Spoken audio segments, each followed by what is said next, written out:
I'll ask people, what's going on with your game? What's your problem? And they'll say, oh, I'm coming over. And the first thing I see is they've got a bent spine and they don't have a chance to turn in the first place. And the next thing you know, they're slashing across the ball and hitting wild slices and pull hooks. One of the more common flaws that we see is somebody that has an overly bent spine, particularly up at the top vertebra, where the lower part of their spine is on an overly upright angle. When you take somebody that has this bent spine and then they try to turn, well, they can't do it.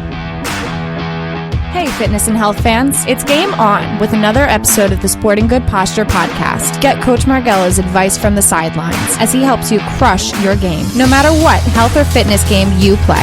Hey, I'm Coach Marghella. I'm Sporting Good Posture. What are you sporting?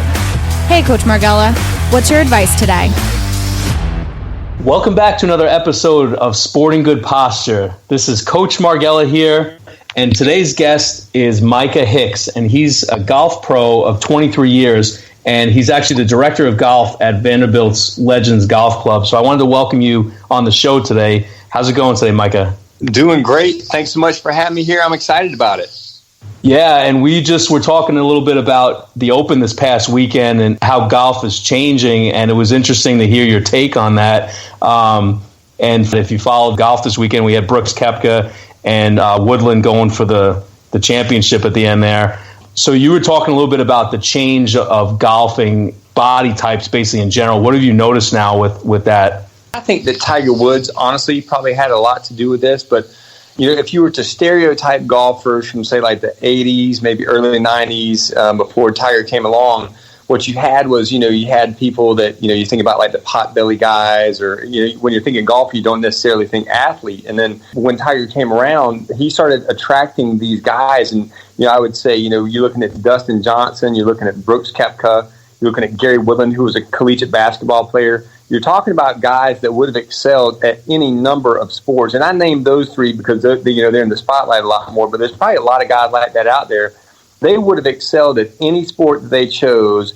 They simply chose golf. So now when you're watching TV, you're not just seeing, I hate to say, but kind of regular-looking people out there playing good golf. You're seeing athletes. And, you know, Brooks Koepka looks like he could play football. You know, Gary Woodland looks like he could be on the Memphis Grizzlies, you know. So it's a different look out there, and you're seeing a different-looking body, a different-looking sporting body than what people are used to seeing before. And I think it's great. I think it's great for the sport that, you know, they're getting that kind of body type out there. And I think that it's exciting for, you know, people who are maybe non-golfers to start taking interest a little bit more. And it's good to see some of these young guys coming through, because for a while there, you know, it was just really Tiger and versus everybody else. And now there's a lot of good young golfers that, like you said, could have picked another sport. But I think it's going to really help golf get more popularity. But going back to their body types and their health, it seems like that's a bigger factor now in golf than it used to be. What are you noticing when you do lessons and you meet with people about golf? What are you talking about with them as far as those kind of things?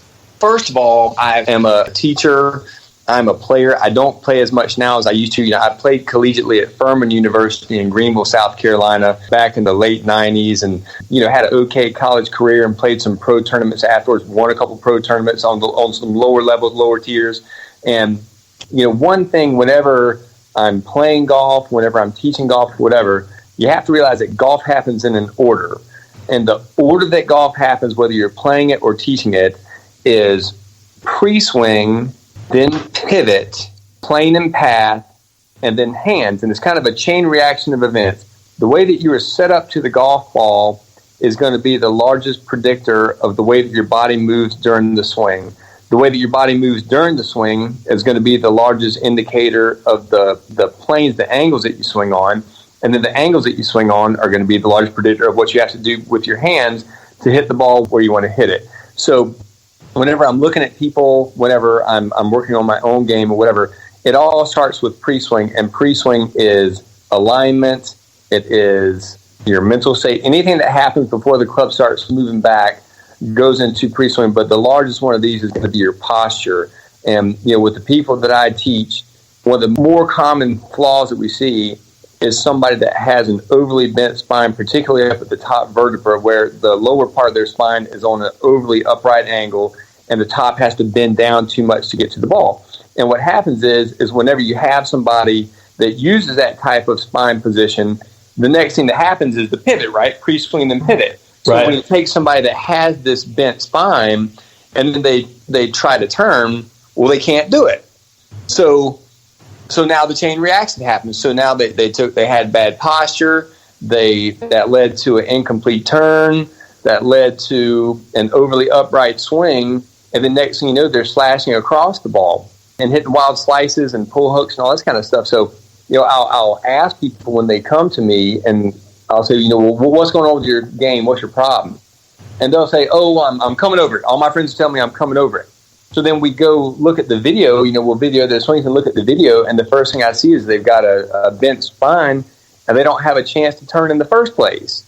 Right. So I'll say, well, the over the top thing, that's happening for sure. I see that, but that's not the problem. That's the answer. That's the fix to all these things that are going wrong before. If we can just set up in the correct position in the first place, then some of these other problems and issues that you're seeing, they just kind of go away, So working on posture at the beginning of the swing is a huge part of what I teach and what I do. And just by improving people's posture, I've been able to help a lot of people without having to talk to them a whole lot about their swing after that. So what kind of things are you having people do, or is there any kind of drills or stretches that you recommend that really will help their posture the most with their golf swing? With golf, we tend to do a little bit more dynamic stretching over the static stretching. I think they're both excellent, and I do think I'm 44 years old now. My posture and I lose flexibility every year, and I probably need to stretch even more than I do. With golf, two of the main areas that we try to work on, which obviously, being a sport where our shoulders and arms are moving so much, we do use our quite a bit of shoulder stretches right off the bat. But as far as improving posture, I found that really working on the hip flexors and the hip rotators, and being able to get more bend over at the waist to allow you to straighten out the back. I've always found that was really important, as well as working on the lower part of the back as well, and doing as much stretching as we can just to loosen up that part of the body. Also, I've noticed a bigger trend over the last number of years is that more of these golfers are actually going to chiropractors, and they're really doing a lot of off-season work. And they're really taking care of their bodies more. Like we think of golf back in the day, we think of John Daly smoking cigarettes and catching some beers on the ninth hole, but that's not really the case anymore. No question.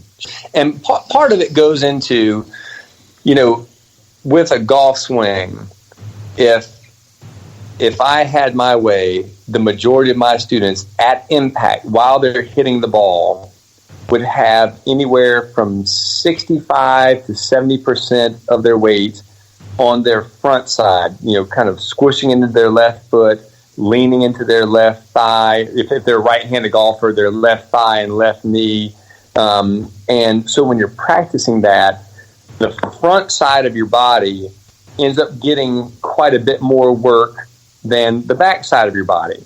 So if all you're doing is practicing the golf, then your body does become imbalanced. You become more, front heavy, just depending on which side you were hitting compared to the ball, as opposed to being equal. So I think when you're talking about working out and stretching, all those kind of things, it is just so super important for the athlete to make sure that they are balanced and that they're just as strong in the backside as they are on the right side.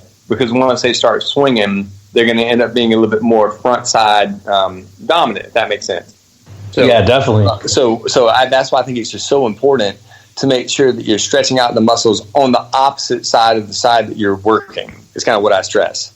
As a chiropractor, I've seen a lot of athletes. I've seen golfers, basketball players, football players, and what I've found is really posture is a symptom of a structural imbalance. And really, there's a lot of predisposition that somebody may already have some injuries that have built up, or they're just have some conditions that are going on that may cause them to get injured, playing golf or playing a sport, and not necessarily meant that golf caused that.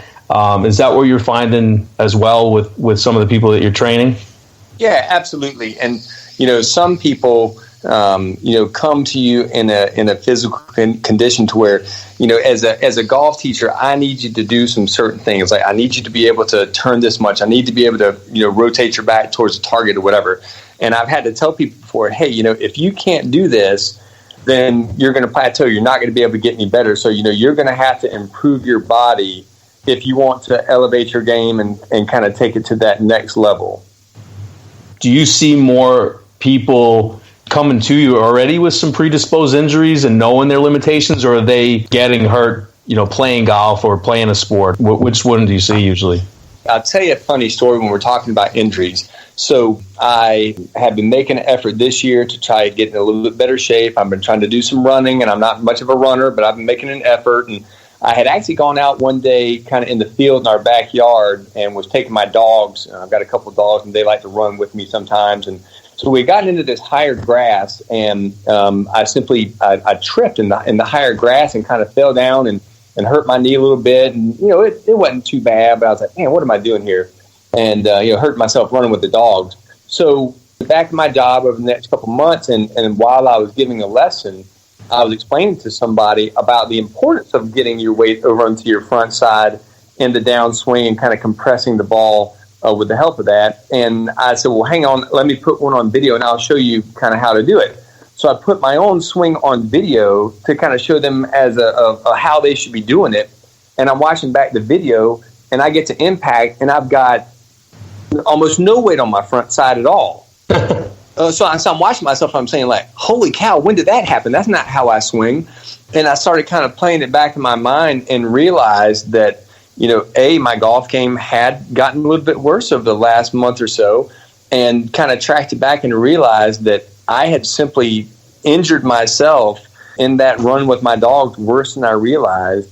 And because of that, I was starting to ingrain some flaws in my swing. I would actually say that, if you see somebody that is a really good golfer that's on the professional tour and all of a sudden they just kind of disappear or whatever, I bet if you would look back at some point they were injured and simply tried to play through the injury.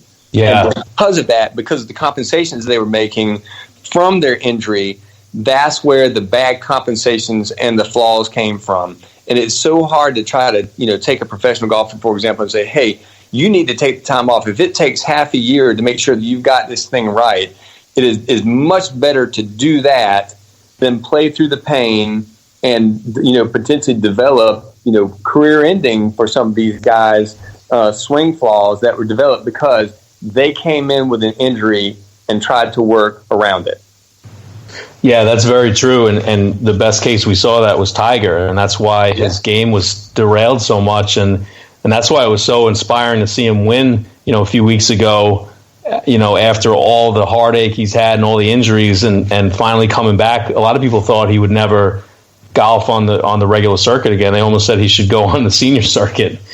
And absolutely. And that just shows you the level of talent. He's just a better golfer. He's just more talented than other people are. For him to sustain as many injuries and the type of injuries that he has had, and to be able to come back and to perform at that level and to actually win the Masters this year, that really is incredible. Now, I will say on the other side, and you can only blame Tiger because he's the one that made these decisions, but he has had people telling him for quite a while that the way that he was swinging the golf clubs in the 2000s, that it was going to be bad on his knee and it was going to be bad on his back. And because his performance level was so high, he just continued to do so, probably thinking that he could outwork it. He could continue. He's a big weightlifter back in his day, and he felt like I'm invincible. I'm so strong that I can continue to swing this way. But the human body doesn't work like that, and eventually it wins. And there's another guy, Dustin Johnson, also kind of a special talent. And for people that study the golf swing, if you take images and pictures of his swing from his first, say, 3 or 4 years on tour. Now, Dustin's really, really special. He has won a tournament in every one of his years that he's been professional, and that is hard to do. So when he first started playing, as he was coming through impact, he had a fairly violent snap of the left leg up through impact. His left knee kind of popped straight as he was hitting through the ball. And he was, in fact, I think he might have even had to have knee surgery. And a forward-thinking, professional teaching pro or physical therapist or whoever it was that he was working with had the foresight to say, hey, man, you are a young guy. You want to make this a long career. You need to be able to cushion that blow a little bit. So Dustin changed his swing into one where if you watch him now, he actually keeps his left knee bent all the way through impact, and that helps absorb a little bit of the shock of his impact because he's swinging it so fast. I mean, he's swinging mid-120s. He's got a powerful, fast swing. That's true. Really powerful and fast swing. So luckily for him, somebody came along and said, hey, this isn't about this year. It's not about next year. This is about a lifetime of golf. And you've got to, and he works hard at his body. He is. Yeah, he does. He does. And, he would kind of be for me in that new group of people that would be considered athletes, and he treats his body as such.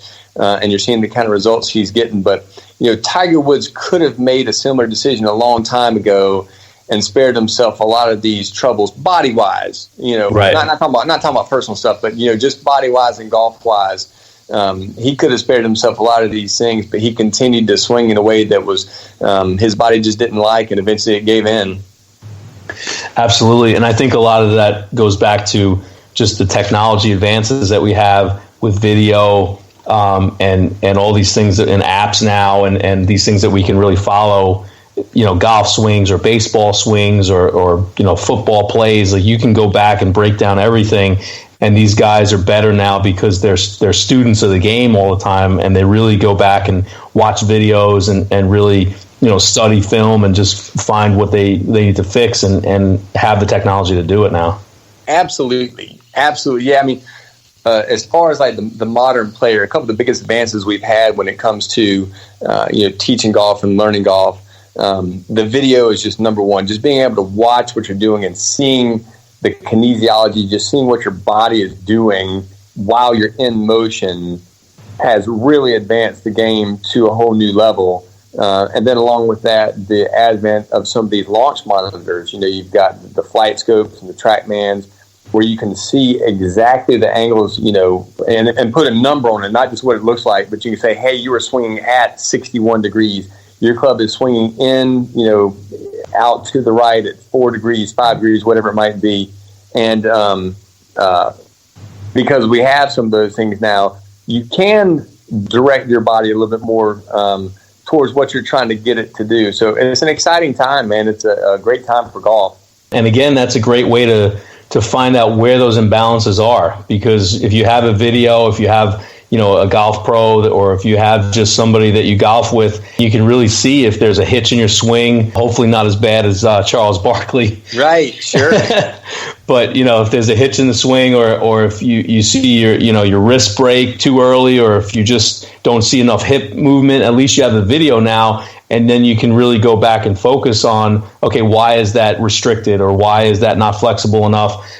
Is there an underlying injury? Is there an underlying imbalance? And it's, I talk to the listeners a lot about just really looking in the mirror, just, from a standpoint of looking to see if one shoulder is higher than the other, if your head is tilted, if you see if like one hip looks higher than the other, if your head is going too far forward, when you're on, looking from the side. But all these things, if you can catch them early and really figure out where they're coming from, you could have a better chance of fixing them and improve your golf game. Because we all know that if you don't repeat that perfect swing, you never know where that ball is going. That's right. That's right. Yeah, mandatory. Whenever I'm giving a lesson, one of the first things I ask people when I'm getting together with them for the first time is, hey, what are we doing here today? Do you just want to hit it farther, or do you want to get your handicap down, or what is it that we're trying to do? And the next question I ask is, do you have any physical limitations? Do you have anything that's keeping you from doing what you want to do? And the honest truth is sometimes people will be honest with me and say, yes, I had, my back's been hurting or I had an injury, so on and so forth. But more often what happens is once we start getting into looking at the videos, and I'll say, I see that you're making this move on your backswing.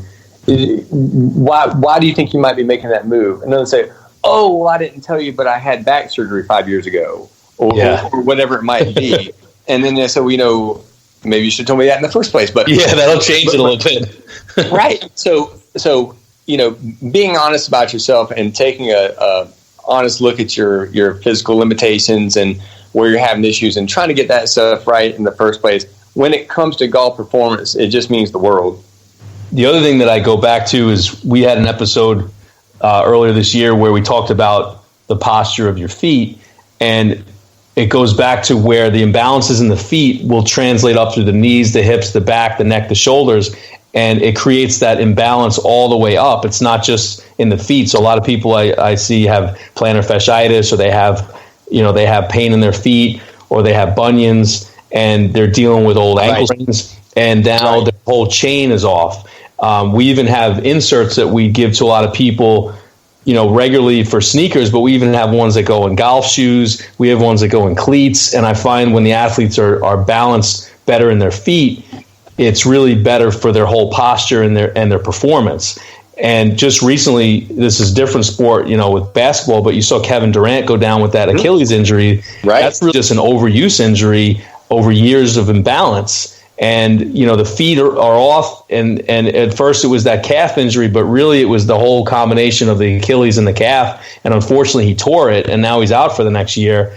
But that really goes back to the foot imbalance that he was dealing with. I think that's genius, because, when you talk about golf injuries and that kind of thing, like the more common ones that you hear about or think about would be more back, shoulder, wrist. I would say, that those would be the more common complaints that you get. But when you're talking about golf performance, if you have somebody that has trouble with their feet or their ankles, because the groundwork is the foundation of your golf swing. That's right. What's going on with your feet is going to leak, because you turn so much, but your feet and your ankles all the way up to your knees, those are super active on every shot that you ever hit. So if you're having any kind of issues there or whatever, you're going to struggle. So no, I love that idea of having some sport specific inserts for shoes. I like that a lot, Doc.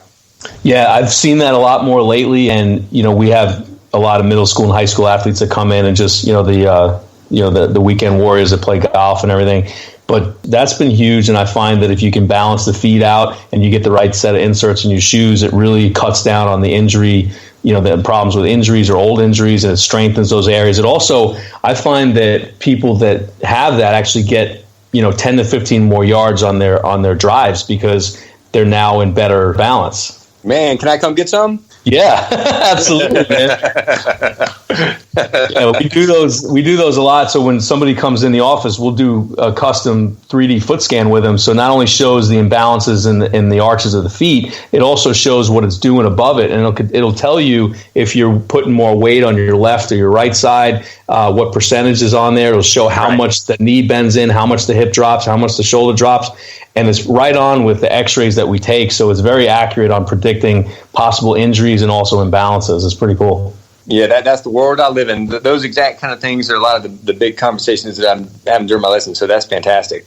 I've gotten more into golf as I've gotten older, and I just really find that I'm more of a student of the game, trying to learn how to do it. And I just need to find a little more time to be able to do it. But for those of the listeners out there that are trying to figure out something, you mentioned you've been a golf pro for 23 years. You're the director of golf at Vanderbilt Legends Golf Club. If people want to get a hold of you, how could they get a hold of you to learn more about lessons or how to fix their flaws in their swing? I'm over here at Vanderbilt Legends Club here in Franklin. The number to our club is 615-591-1450. I love to talk about golf. We have some phenomenal instructors out here as well. We've got 3 guys that do nothing but teach, and then I've got several pros here at the club that both teach and run golf tournaments and other kind of stuff. So we've got a lot of instruction and information as far as golf going on. So, if anybody would like to talk about it, you can do that. Or if you'd like to email me, if you have any questions, my email address is mhicks, MHICKS, at VanderbiltLegendsClub.com.